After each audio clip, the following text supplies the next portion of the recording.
मैं बच्चों हम 6th क्लास की पुस्तक दीपकम इसका पाठ नंबर 11 का हिंदी अनुवाद कर रहे हैं। इससे पहली वीडियो में मैंने पेज नंबर 118 और 119 का हिंदी अनुवाद उस वीडियो में किया था। तो आज हम पाठ नंबर 11 का पेज नंबर 120 और 121 का हिंदी अनुवाद करेंगे।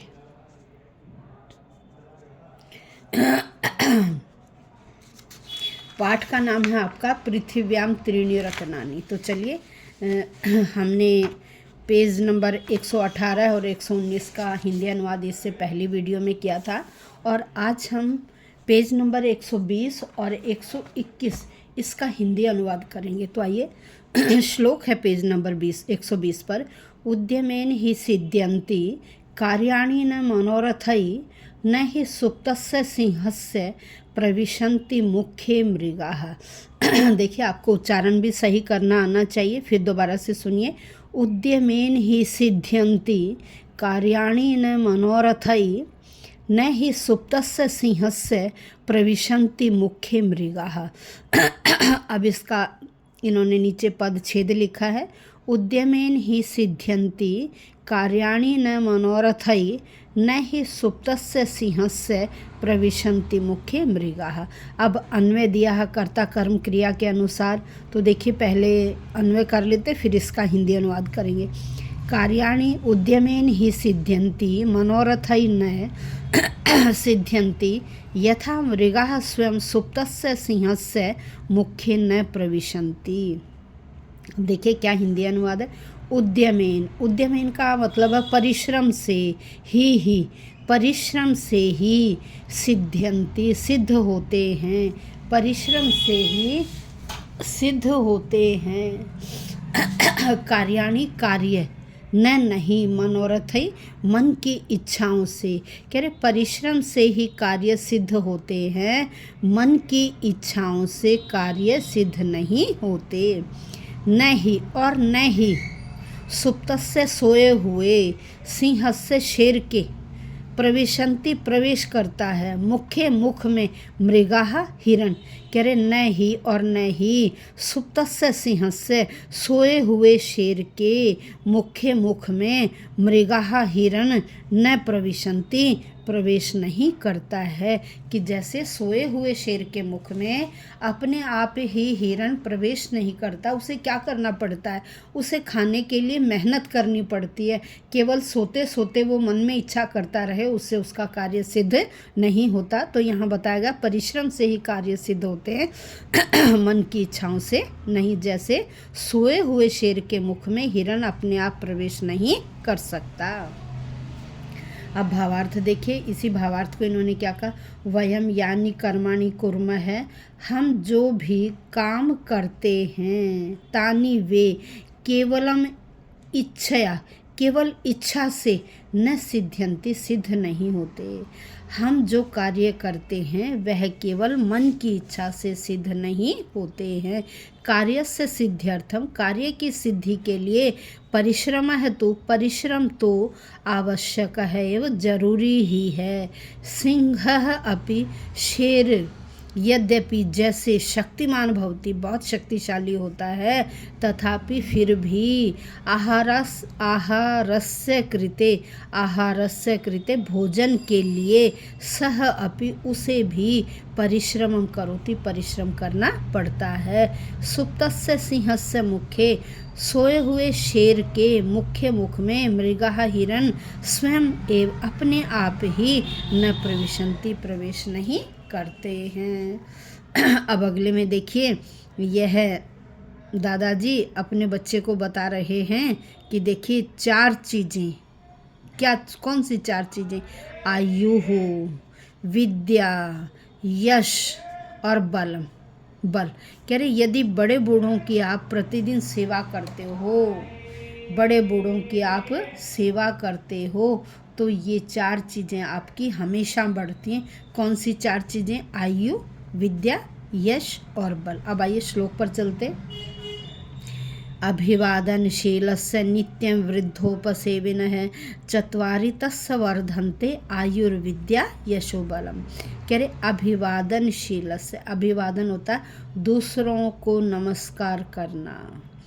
अभिवादनशीलस्य दूसरों का अभिवादन करने वाले के, दूसरों का अभिवादन करने वाले के, नित्यम प्रतिदिन, वृद्धोपसेविना, और दूसरी चीज़ क्या, वृद्धोपसेविना है, वृद्ध बड़े बूढ़ों की, उपसेविना सेवा करने वाले के, कह रहे प्रतिदिन बड़ों का आदर करने वाले के और बूढ़ों की सेवा करने वाले के, नित्यम प्रतिदिन, चत्वारी चार चीज़ें, वर्धनते बढ़ते हैं, तस्य चत्वारी वर्धनते उसकी चार चीज़ें बढ़ती हैं। कौन कौन सी चार चीज़ें, आयु हो, आयु, विद्या, यश है यश, बलम और बल। कह रहे प्रतिदिन बड़ों का आदर करने वाले के और बूढ़ों की सेवा करने वाले के चार गुण बढ़ते हैं, आयु, विद्या, यश और बल। अब देखिए पदच्छेद किया इन्होंने संधि के अनुसार। अभिवादनशीलस्य नित्यं वृद्धोपसेविनः चत्वारि तस्य वर्धन्ते आयुः विद्या यशः बलम। अब अन्वय किया, तस्य नित्यम अभिवादनशीलस्य वृद्धोपसेविनः आयुः विद्या यशः बलम इति चत्वारि वर्धन्ते। भावार्थ किया, यह जनः सर्वदा वृद्धानां ज्येष्ठानां च सेवा सम्मानं च करोति। कह रहे यह जन है जो व्यक्ति, यह जन है जो व्यक्ति सर्वदा हमेशा वृद्धानां बड़े बूढ़ों का, ज्येष्ठानां अपने से बड़ों का, सेवाम सेवा, सम्मानम च और आदर, सेवा और आदर करोति करता है, तथा च और, यह तान और जो उनको सविनयम प्रणमति, हाथ जोड़कर, देखिए बच्चा हाथ जोड़ के नमस्कार कर रहा है, इसलिए हमारे बच्चों को क्या करना चाहिए, हमेशा बड़े बूढ़ों को हाथ जोड़कर ही प्रणाम करें, हाथ जोड़कर ही प्रणाम करें और थोड़ा सा सिर अवश्य झुकाएं। सिर झुकाने से क्या होता है, जो ब्लड का सर्कुलेशन है वो सिर की तरफ सही रूप से जाता है। इसलिए पहले ज़माने में क्या था, हमेशा सिर झुका के नमस्ते की जाती थी। आजकल थोड़ा सा ट्रेंड चेंज हो गया, फिर भी हमें अपने बच्चों को सिखाना चाहिए कि सुबह उठते ही बड़े बूढ़ों के चरण स्पर्श करें और उनके आगे नतमस्तक हों। ये चीज़ें हमें, जो ये संस्कार हैं हमारे, हमें अपने बच्चों को सिखाने चाहिए। यहाँ चित्र में दिखाया गया, यह तान सविनयम प्रणमति, और जो उनको विनय पूर्वक प्रणाम करता है, तस्य जनस्य उस व्यक्ति के आयु, विद्या, यश और बल वर्धनते बढ़ते हैं। आशा करती हूँ कि दोनों श्लोक समझ में आ गए होंगे। अब इससे आगे चलते हैं।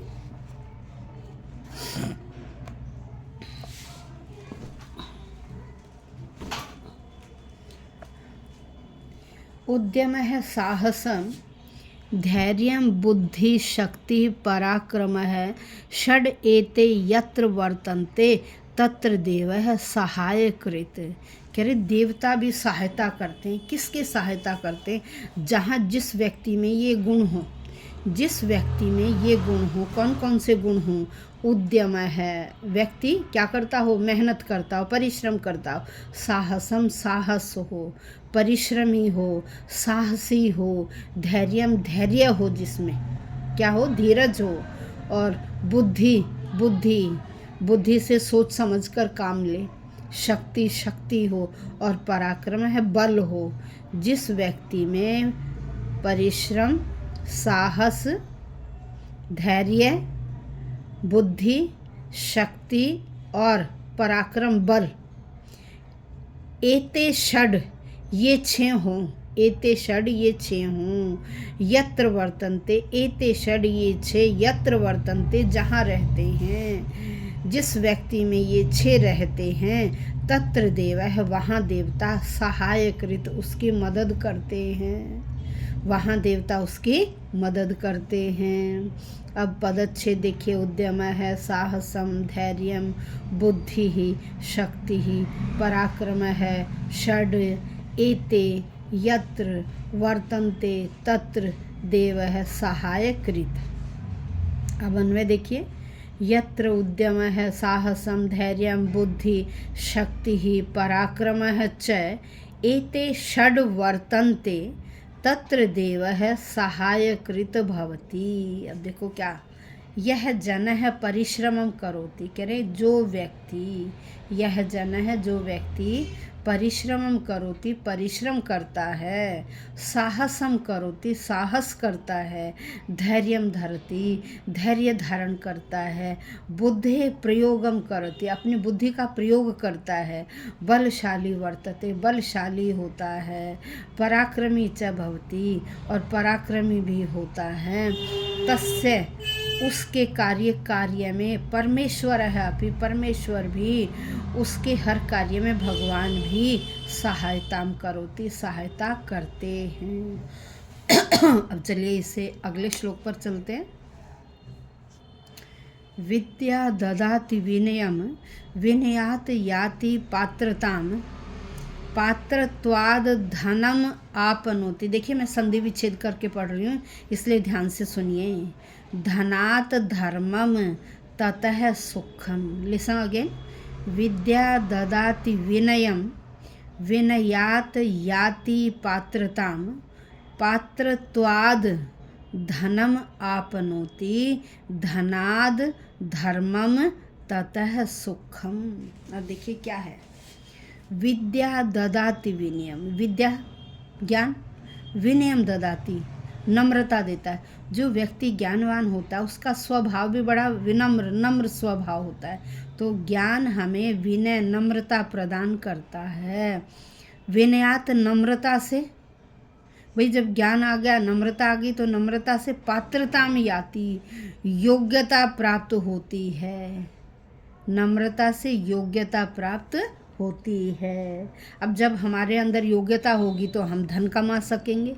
पात्रत्वाद योग्यता से व्यक्ति धनम आपनोति धनम धन को, योग्यता से व्यक्ति धन को प्राप्त करता है। धनाद धर्मम धन से धर्म, धन से धर्म, और ततः फिर, भाई धन है तो धार्मिक कार्यों में लगाता है, ततः फिर सुखम उससे सुख की प्राप्ति होती है। ज्ञान से नम्रता प्राप्त होती है, नम्रता से योग्यता आती है, योग्यता से धन प्राप्त करते हैं, और धन से धर्म, धन को धार्मिक कार्यों में लगाते हैं, फिर सुख की प्राप्ति होती है। अब पदच्छेद देखिए। विद्या ददाति विनयम विनयात याति पात्रताम पात्रत्वाद धनम आपनोति धनात धर्मम ततः सुखम। आशा करती हूँ कि हिंदी समझ में आ गई होगी। अब अन्वय देखिए। कर्ता कर्म क्रिया के अनुसार विद्या विनयम ददाति, मनुष्य विनयात पात्रताम याति, पात्रत्वात् धनम आपनोति, धनात् धर्मम ततः सुखम च आपनोति। भावार्थ, विद्या विनयम ददाति, विनय कारणेन जनः योग्यताम प्राप्नोति। योग्य है, देखिए विद्या विनयम ददाति, विद्या नम्रता देती है, विनय कारणेन जनः योग्यताम प्राप्नोति, नम्रता के कारण ही, नम्र स्वभाव के कारण ही व्यक्ति योग्यता को प्राप्त करता है। योग्य है जन है, योग्य व्यक्ति सरलता बड़ी आसानी से धनम अर्जयति धन कमाता है। धनेन धर्मम आचरति, धन को धन से धर्मम धार्मिक कार्य आचरति करता है, धन से धार्मिक कार्य करता है। धर्मस्य आचरण, धर्म का आचरण करने से, धार्मिक कार्य करने से जन है सुखम प्राप्नोति, सुख की प्राप्ति करता है।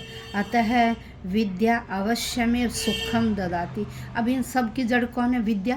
भाई ज्ञान है तो आप सब कुछ प्राप्त कर सकते हैं, यदि आपके पास ज्ञान नहीं है तो आप कुछ नहीं प्राप्त कर सकते। इसीलिए कहा अतः, इसीलिए विद्या अवश्य में, विद्या अवश्य ही सुखम ददाति, हमें सुख देती है। इसलिए विद्या हमें अवश्य ही सुख देती है।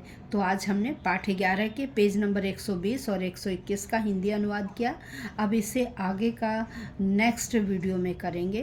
तो वीडियो ज़रूर देखिएगा, ज़्यादा से ज़्यादा फ़ायदा उठाइए और अपने दोस्तों को भी बोलिए, क्योंकि अभी नेक्स्ट मंथ में आपके फाइनल पेपर हैं, तो उसमें आपको बड़ी हेल्प मिलेगी इन वीडियो से। आप सारी वीडियो देख सकते हैं चैनल से।